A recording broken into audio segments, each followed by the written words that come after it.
footage. All right, let's bring in our regular Thursday panel now, National Senator M.Canavan and WA Opposition Leader Basil Zempilas.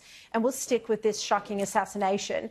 Now, the President and others like commentator Clay Travis have made the point that increasingly reactionary rhetoric from the left is contributing to more political violence. Have a look. For years, those on the radical left have compared wonderful Americans like Charlie to Nazis and the world's worst mass murderers and criminals. This kind of rhetoric is directly responsible for the terrorism that we're seeing in our country today. I am tired of hearing people say, like Barack Obama did, like Hillary Clinton did, oh, we condemn this violence. You caused it. Look at me right now. You caused this. M.Canavan, do you agree this is part of the problem? Yes, the President's spot on here, Sharri. Look, first of all, though, I'd just like to express my horror. It's just awful what's happened, and also, of course, condolences and prayers to Charlie's family. Shocking thing that Australians woke up to this morning. There's been so much reaction from strangers, from my family. Everybody seems to be affected by it here as well. Look, I do agree with the President's sentiments. I think it goes deeper than that too. Charlie Kirk wasn't just assassinated by a bullet; he was killed by an idea. The idea that speech is equivalent to violence. There's this increasing idea that just because someone has particular views, those expressed views, that speech is itself a violent act. And then it's not too far to jump from that, if that's your perspective, to jump from that to saying that, well, if it is violent, then it's justified to commit violence in response to that. This is a cycle that has to be broken. And anyone on the left, particularly it's coming from the left, this idea, that is somehow saying that speech is violence, should be absolutely ostracised because it's inconsistent with a free and open liberal democratic society. In such a society, you need to be able to freely express ideas, including ideas that you or I might be uncomfortable with, and not make that equivalent to a violent act. It's not a violent act. It is an essential democratic act to express your views, even if others disagree with them. And that's all Charlie did.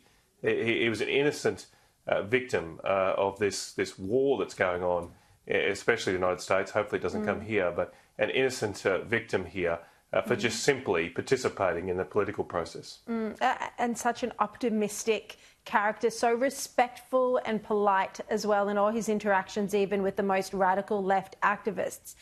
Basil, I mean, it doesn't matter if you disagreed entirely with Kirk. I agreed with most of what he had to say. But violent language can incite dangerous people to take action. Tragically, Charlie Kirk, and I echo everybody else, condolences obviously to the family and to those many friends and supporters who are clearly in mourning. He so tragically seems to have been a victim of his incredible ability to communicate and to connect. And some of his messaging did make people think in certain ways, and thinking and thought that is what is encouraged in free democratic countries like ours and, of course, and in the United States.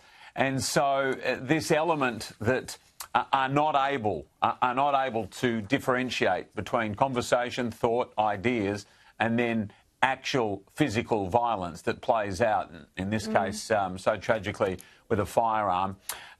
It is the tragedy of what has unfolded here. And look, to be perfectly honest, I mean, when you see those images of his kids, his two beautiful little girls, then that should be the sobering moment for everybody. And even away from political speech, this is a political assassination, probably the most graphic one since JFK. I cannot think of one that's been captured on film the way that this one has since then. But those little girls don't have a dad, and that's the absolute tragedy of what we're talking about today. And also the contribution he still had to make to the world. Who knows the heights he could have reached, and his own life cut short, of course. He doesn't get to enjoy any of those beautiful moments of watching his children grow up or contributing in the way that he loved to public service and to national discourse. Now, in the US, Matt, he was murdered on the 10th of September, but of course here it's the 11th, and it's 24 years since the terror attack on the World Trade Center. And, I mean, you think about it, and a quarter of a century later, it seems that the West is still battling terrorism and fanatical Islam. This was part of what Charlie Kirk often spoke about. Yes, it was, and this is a terrorist act. There's no doubt about that. That there is also, I suppose, that history rhyming here. That this seems like a bit of a hinge point to some degree. Most of us that lived through September 11 can remember where we were, and you almost instantly realised, as soon as you realised it wasn't some terrible accident, but it was a terrorist act, you instantly realised that the world was changing, that it was going to change, that the next day was going to be very different from yesterday. And it does feel a bit like that here. I mean, obviously there have been violent acts, as Basil just said, in US political history before, but it's unusual for someone like this. This person, Charlie was not a president or a presidential candidate. He was just simply going out and having debates with people, just for the innocent act of having debates. And you would imagine at the very least now you won't be able to have those debates. I mean, they won't happen like Charlie did going forward. That'll be terrible, but there's also obviously going to be a whole raft of ramifications now in the US as a result of this shocking act. M.Canavan and Basil, I'm just going to ask you to stick with me for a minute and wait right there, because we're going to cross live now to CNN reporter Maribel Gonzalez. She's live on the ground in Utah, local time now around 4:15. Maribel, thank you very much for being up so early to join us. What can you tell us about the manhunt that is now underway? Yeah, Sharri, good morning here from Orem, Utah. Well, I can tell you that this manhunt is still ongoing. We know that right now the FBI is asking the public to submit any photos or videos of this incident via an online form as they're trying to piece together who could be behind this deadly shooting.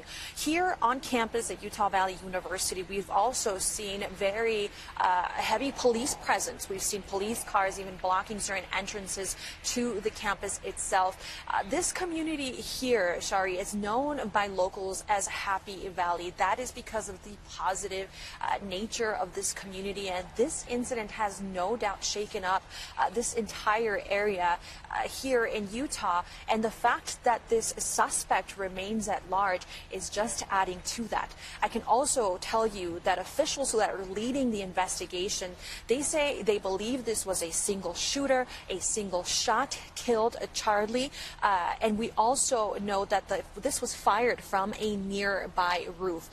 But now with more than 3,000 people attending this event, they're hoping that they can sift through these videos, these surveillance videos, to try to find the person behind this deadly shooting. And can you tell us about the press conference the governor held where he warned that Utah does have the death penalty? Yeah, well, we know that this incident has definitely sparked a lot of reactions from both sides of the aisle. It's not just the Utah governor coming out and saying we will crack down on this political violence, but also the president himself, President Donald Trump, via a video that he posted on social media, likened this event to something he went through himself back a few months ago when he was running for president. On his campaign trail, there was an assassination attempt on the president. And so he said, his prayers are to the family, but he also says that he is vowing some further action to crack down on this political violence. And we also know that people from both of the sides of the aisle are condemning this event. They're saying, free speech should not be something that people are targeted and killed for in this event. They're saying that political violence has no room here in the United States. Indeed it doesn't. All right, Maribel, thank you very much for giving us that update. There'll be a lot of pressure, no doubt, on the FBI and police today to have some more success in tracking down Charlie Kirk's assassin. All right, let's bring in M.Canavan and Basil Zemplis back now. Now, Basil, we've seen a vision emerging, potentially showing a figure on one of the university building roofs. If we can show that now, that would be great. So we don't know if this is the sniper or not, but it is vision that was taken from someone's mobile phone. It's kind of in the background, and you can see, there you go, someone moving on a roof. Again, we don't know if this is the sniper or not. But a lot of pressure, and it was a bit of a messy first afternoon, Basil, a lot of pressure to find the person who did this. Yeah, look, I've got to say it is the other very, very chilling aspect of this shocking incident. As we've said, it's a political assassination, but the fact that so many young people there with so many devices and have captured this from so many different angles, and I know the footage has been carefully edited everywhere tonight, but nonetheless, people have seen the graphic nature of what took place for themselves on other channels. And when I mean channels, I mean on other devices, obviously. And so that is the other element. We don't know the motivation of the perpetrator. We don't know if they were acting alone. We really don't have any of those answers. But it is so chilling to think, you know, to be able to go on and see much of what the conversation was prior to that actual moment. It was very, very difficult to see, I've got to say. And I found it very, very confronting. Yeah, I mean, it was the first thing I saw this morning, the actual footage, before I'd even, you know, turned the television on. The first thing I saw this morning was the actual assassination. And it's something you'll never forget. No. And the brutality of it. And in a sense, it's important, if you can handle it, to see it, because then you know what he was going through, Matt.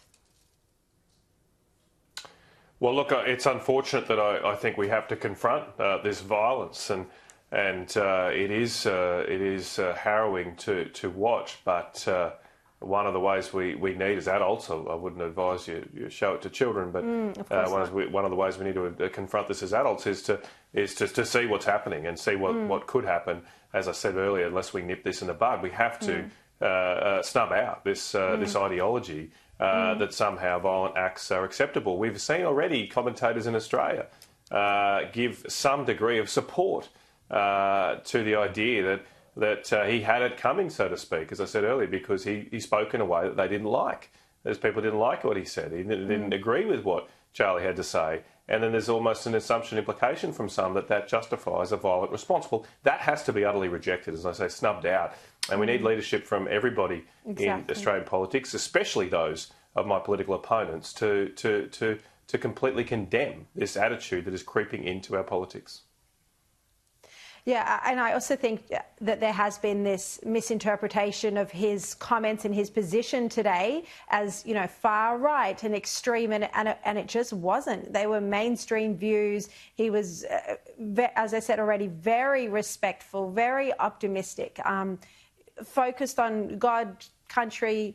So anyway, it's this is what the left does. It kind of misrepresents his position. We're the largest youth organisation in the United States. It was mainstream, by definition mainstream, because he had the largest following of young people in the United States. Now, just very quick. And as we said, just an absolutely gifted communicator. I mean, an incredibly gifted communicator who was able to connect with great numbers of people, and that was his power. That was his superpower. And that has been, whatever you think of his views, I mean, his ability to connect, one of the most extraordinary communicators of this century. And he's been taken out so tragically. It's terrible. I know. It's. I think there's going to be a lot of people right around the world who never knew him, who are going to be in a deep devastation for a while. M.Canavan, Basil Zemplis, thank you both so much, and we'll see you next Thursday.